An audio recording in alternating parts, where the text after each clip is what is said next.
E como que foi a transição de colaborador para empresário? Assim, quando foi que você montou seu primeiro negócio e qual negócio foi esse quando você começou? Legal. Depois desse estágio, eu descobri que eu precisava ganhar mais. Eu queria mais. E eu fui pesquisar dentro da faculdade, entre meus amigos, quem ganhava mais. E o que mais ganhava era um vendedor. Cara, eu falei, eu tenho que ser vendedor. Eu não tinha boa habilidade de comunicação, eu era tímido, eu não tinha muitos amigos, eu era um cara muito reservado. Eu falei, cara, como é que um cara com as características que eu tenho, vou ser um vendedor? Vou estudar. Então eu saí daquele emprego para ser vendedor de chip de telefone. De chip de telefone. Plano corporativo. Sabe os caras da Oi, Vivo, que vai na sua empresa e falam, vou trazer você para Vivo, mudar e tal. Eu fui para uma credenciada igual aquela. E, cara, nos 2 primeiros meses eu não consegui fazer uma venda, Rei. Caramba. Zero. Eu saí eu ganhava R$ 1.500 no estágio e eu saí para ser vendedor e não ganhei nada. Só que ali eu comecei a estudar muito sobre vendas, muito sobre comportamento e sobre a minha área específica. Nos 2 primeiros meses eu não fiz nenhuma venda. Em 6 meses eu já era o maior vendedor da minha regional, que era Belo Horizonte. Em 4 meses de trabalho. E eu não tinha carro, diferente da outra galera, não tinha nada. Mas eu pegava a ajuda de custos que eu recebia, eu pegava o ponto de ônibus e parava no final dele, que era o mais longe possível, que ninguém visitava, caminhava a rua inteira e voltava. Então eu era vendedor de porta a porta. E no final desses 6 meses, quando eu fui o melhor vendedor da regional, eleito o melhor vendedor da regional do trimestre, né? Que, no primeiro trimestre eu não fiz nada, mas no segundo eu fiz.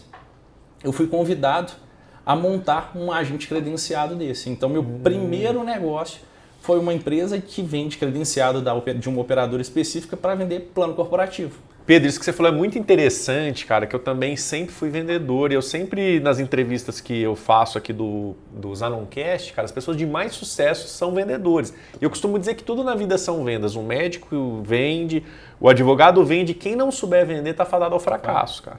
Pode olhar, o médico bem sucedido, ele sabe vender a imagem dele, né? E tem médicos que não vão... O médico não tem como ficar ruim, né, cara? Porque um plantonista, ele ganha lá seus 8 mil, 10 mil, mas tem médicos que sabem vender que ganham 200, 300, meio milhão por mês e muito mais. Então, uma característica muito importante para quem está assistindo a gente aqui, você precisa dominar a arte das vendas. Então, aí você saiu de vendedor para dono de uma agência. Qual foi a sua maior dificuldade nessa transição? Porque uma coisa é a gente vender muito, outra coisa é a gente tocar um negócio. Nessa hora, Rei, a minha grande dificuldade foi conhecimento. Conhecimento específico de venda, eu sabia de negócio ou do negócio. Existe uma grande diferença. Eu sabia de negócio, de fazer o plano, de vender, mas eu não sabia gerir pessoas. Eu não sabia como contratar, eu não sabia como criar indicadores, eu não sabia como lidar com o time. E basicamente, dentro desse ambiente, a operadora ela coloca muita pressão nesse agente credenciado. E a gente vivia um ambiente ali, as operadoras elas cresciam com uma velocidade muito grande no Brasil. E o que aconteceu? Eu saí de um vendedor a um dono de um agente credenciado e no final de, sei lá, em 6, 8 meses, eu tinha 35 vendedores de rua. Então eu não sabia gerir esses caras, eu não sabia às vezes comunicar, porque eu sabia operacionalizar, eu sabia vender, mas eu não sabia gerir o time, eu não sabia fazer aquela estrutura girar. E qual que foi um dos grandes erros ali? Eu tinha um amigo que eu falei, cara, você tem metade do dinheiro que a gente precisa? Tenho. Então vamos ser sócio.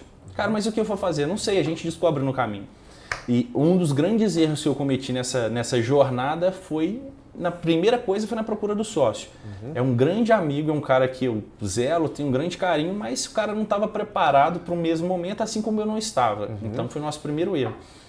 E esse negócio, ele começou com um relativo sucesso, a gente começou com números legais, porque eu era o cara que ia para a rua vender. Então, em vez de vender para alguém, eu estava vendendo para mim. Só que eu não conseguia fazer meus vendedores vender. Então, em pouco tempo, eu descobri isso e eu era muito cobrado pela operadora para eu passar essas vendas para os meus vendedores. Essas habilidades de venda eu não sabia passar. E o negócio, em um ano, veio do sucesso ao fracasso. Em um ano, eu quebrei devendo R$250 mil. Já que você falou de quebrar, de erros, qual o maior erro que uma pessoa pode cometer no seu negócio? Hey, eu acho que o maior erro que as pessoas podem cometer no seu negócio é não ter controle dos números. Você pode estar fazendo um negócio muito grande, com escala, com impacto social, com tudo, com um baita produto e tendo margem negativa. Então, se você não controla os números, você pode estar fazendo algo muito bom ou muito ruim sem saber. E nesse caso eu estava fazendo algo de impacto e muito ruim. Eu não sabia calcular a comissão, não sabia calcular imposto, eu não sabia calcular salário, não sabia nada. Então eu só estava aumentando o meu problema.